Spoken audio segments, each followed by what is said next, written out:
What up, car people? Ariel here. It's lunch breaky time. We're gonna talk Celica stuff. On this video, I'm gonna give you all the beginner mods, all the performance mods that you need to make some power, to make some cool sounds, to get a little extra performance out of your 7th gen Celica platform. My last video was a response to Scotty Kilmer's video entitled Why Not Buy a Toyota Celica. That video did pretty good, and while editing the video I thought to myself it would be kind of cool if somebody made a guide to help new coming people to the platform. So I got some notes. We're going to talk about performance mods for the 7th gen Celica. Subscribe if you haven't already. Hit the bell, get notified. Instagram at @themost_Ariel. Yay, yay. Coffee.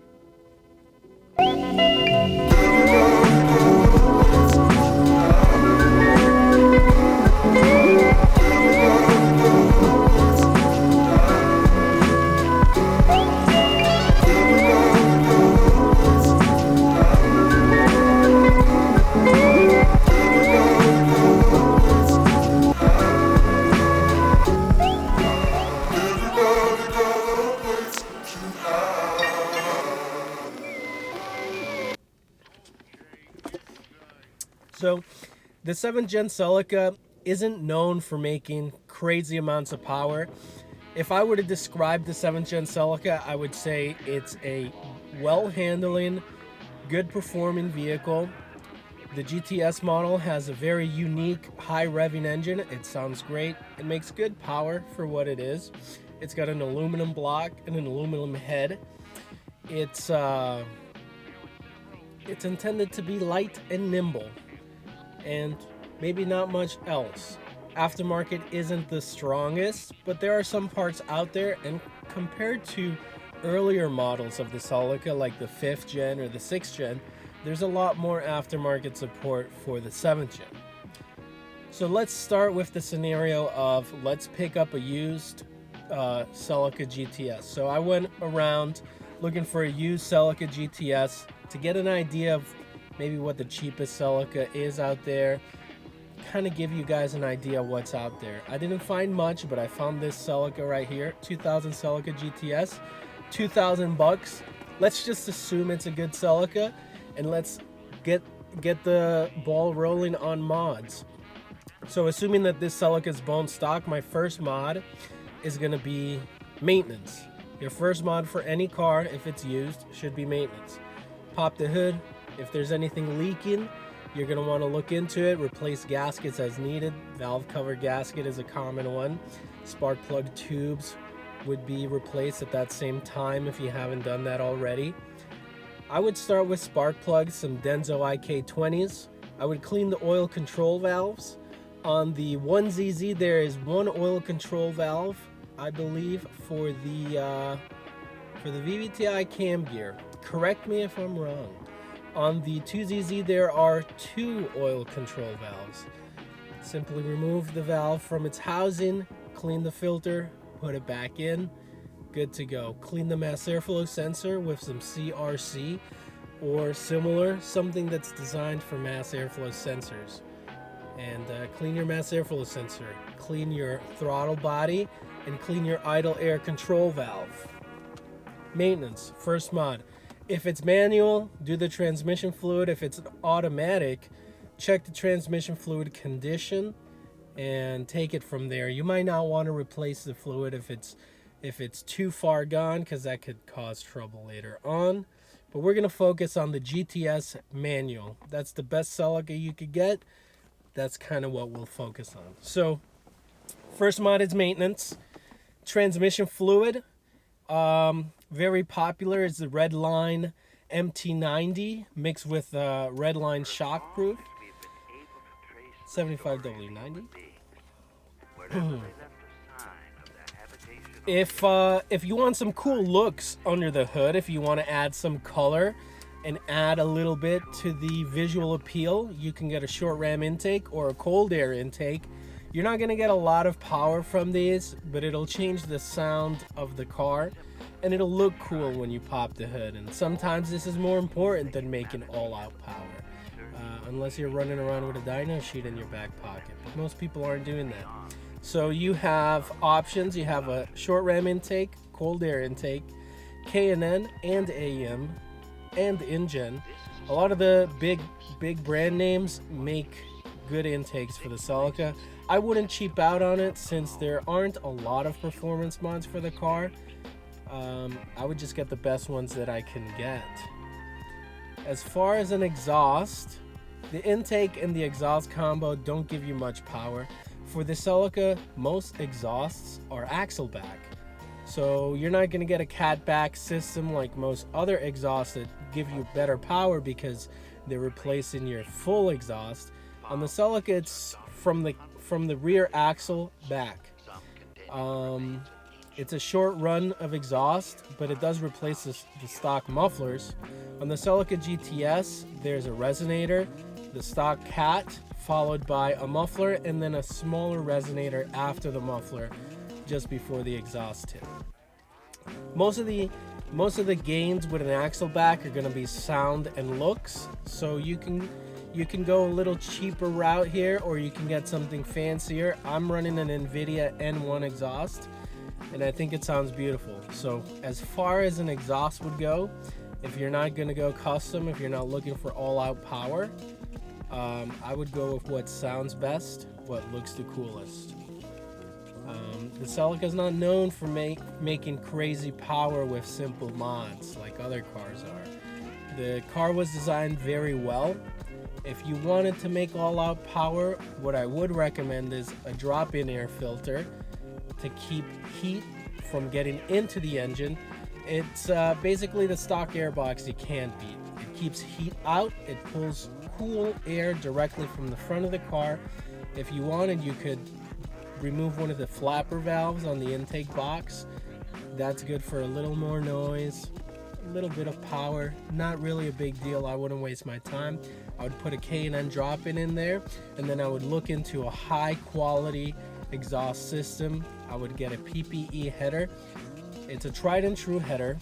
So for the Celica, there's a lot of false horsepower claims like for any platform. The thing is that since the Celica community isn't usually focused on performance, a lot of these claims go unchecked. But the truth is the Celica doesn't respond very well to bolt-ons, and it doesn't respond well to mods without ECU tuning, and generally it's going to require you replacing your ECU. But as far as tried and true mods go, the PPE header comes in a variety of shapes, styles, and sizes. You can go full race header with a collector, or you can go race header, you can go 4:2:1, whatever. You have different options from PPE. They'll also sell you a mid-pipe that would mate up to most axle back exhausts. So as far as a header goes, PPE is the only. It's a little pricey, but they're quality headers, and the performance of them has been well documented on the Celica forum. So if you want to see what kind of power you can get out of a nice NA setup with a PPE header, check the forums. There's people that do tuning. Redliner 9K is synonymous with the 2ZZGE, and 7th Gen Celica synonymous with the ZZ platforms in general. And I know that Redliner 9K has an ECU tuning service. So on the topic of upgraded ECUs, it's very simple. The stock ECU only wants to run a stock Celica. If you try and trick it by adding modules or resistors or controller boxes, eventually it will relearn and run funky. So you're going to want an ECU that you can tell it exactly what parameters to run. And with your custom engine, to make power you need more air getting into the engine. And to be able to effectively provide fueling for that extra air, you would need an aftermarket ECU. Stock ECU is not very good. Stock ECU can only get you so far. You can get that reflashed. Some guys are running AEM ECUs, And I know of some people even running Link ECUs. Back in the day, it was very popular to run the Apexi Power FC, but most of the modern ECUs kind of beat it in terms of features. So I'm seeing a lot of people head in the direction of Link. For my build, I'm not quite sure what I will be using. I still have more research to do, but definitely stock ECU is not going to cut it.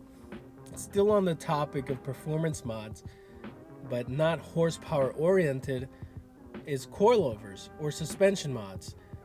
Your first mod, I would say get a full set of coilovers if you can afford it. If not, look into something like KYB AGX, adjustable struts, and some decent lowering springs. Megan Racing has some affordable lowering springs. I think that would be a good start out for a daily driver if you don't want the car to be too low and you don't need the adjustability of a full coilover. If you think you're going to track the car, or you really like to tinker, you like to adjust things and just you like to find the curvy road every once in a while and attack it, then look into a full set of coilovers.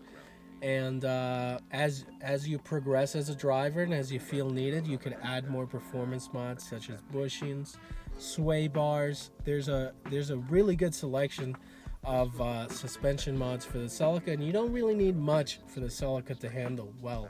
A set of coilovers changes the driving experience from a stock Celica. It feels a lot more firm.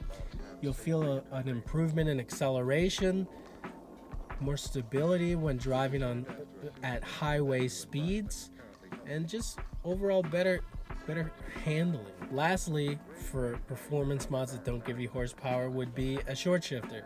So assuming you picked up a manual, a short shifter, you interact with this every day, you're touching it all the time that you're driving the car, and a good shifter, a good shifting experience really makes a car. You're interacting with it all the time, so you might as well pick up a nice short shifter. Yeah, and be careful with those misshifts. On the topic of tried and true, once again, the DDPR intake manifold is also tried and true and well documented on the Celica forums. It is a very pricey manifold. It's $1,800, but it's made to order. It's a beautiful piece of metal. It's tried and true power, basically.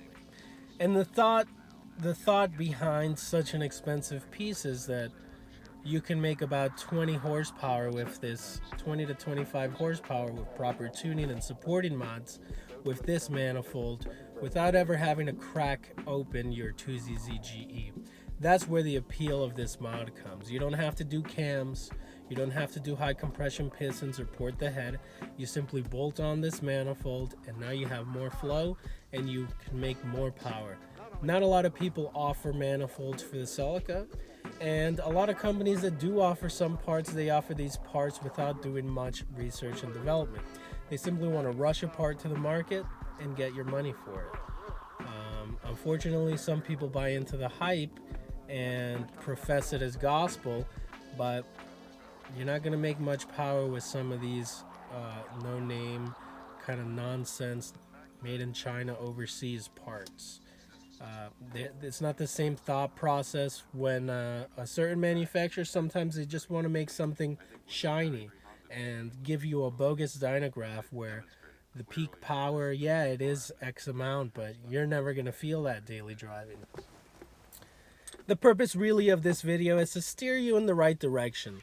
It's not going to be cheap to make good power with the 2ZZGE, but if you want to do it, it's definitely out there for you to do. There are options. You may have to be a bit of a pioneer, but when it comes to the fundamentals of performance, more air in, more air out, get more fuel in the engine. Whether you're putting a turbocharger or a supercharger on that engine to get more air in, you're still going to need to add more fuel and regulate spark. So you're going to need an ECU, and you're going to have to dive in deep with this platform. It's not all there. It's going to take some work, but that's really what makes it worth it to me. The uniqueness of the Celica, it's got great looks, and you can work on making it perform to its looks. I think that eventually my Celica is going to go as fast as it looks cool. Speaking of go fast, For a little more advanced, beyond the DDPR manifold and the PPE header with mid-pipe, you could get some bolt-on power in other ways, like a supercharger or turbocharger. Superchargers are a bit harder to find nowadays. Used, you may find some out there. They might be missing pieces, but it's kind of the luck of the draw what you find. Brand new, on the other hand, you can go to turbokits.com. You can go to Monkey Wrench Racing, and you can pick up a turbo kit anywhere between $3,000 and $5,000. Throw that on your car with a full set of instructions. Drive to your tuner, get a tune, get a custom exhaust, get your exhaust completed, because some of these turbo kits only come until maybe the mid-pipe, and now you're boosted for $3,000 to $5,000, somewhere around there. It all depends on your ECU options, your injector options, your power goals. You need a return system. What type of turbo are you going to run? Sit down and think what your ultimate goal for the vehicle is, and plan accordingly to that. Don't plan according to your current situation. Plan to your ideal situation and see if you can make that happen. Gather a plan and execute. Superchargers, Blitz made a supercharger back in the day. Trial put their name on that same Blitz supercharger, as far as I know, and Greddy made a supercharger. For the Lotus Elise, you can buy a bolt-on supercharger kit, but that's designed to sit in the middle of a Lotus Elise, not under the hood of a Celica or a Corolla or a Matrix, but there are people that do adapt those kits to fit. There are tons of clearance issues when you try and put Lotus supercharger parts on Celicas, because the manifolds generally shoot straight up. On the Celica, they need to have a little bit of an angle down since the hood is so sloped. So there's going to be fitment issues. There's going to be some fabrication needed to make things like that work. But you have some of the basics. I've steered you in some direction. Let me know if this helps. Let me know if you'd like me to cover anything else in the comment section below. Yeah. Like, comment, subscribe. Share this with your friends if you think it's helpful. If you think they'd appreciate Celica content, car content. This is all relative, even though sometimes I speak more to the Celica community. It's really like cars are cars, and it's very basic fundamentals when it comes to them. Alrighty, car people, let me know what you think of the video. If I missed something, if there's additional information you'd like to share with new people coming into the Celica community, leave it in the comment section below. Hit that like button, hit the bell to get notified of uploads, subscribe. At 8,600 subscribers, we're going to do a really cool giveaway. Not quite sure all of the details, but stay tuned. 8,600 subscribers, you're going to see some crazy shizzle. Instagram at @themos_Ariel. Ariel out. Peace. Yay, yay.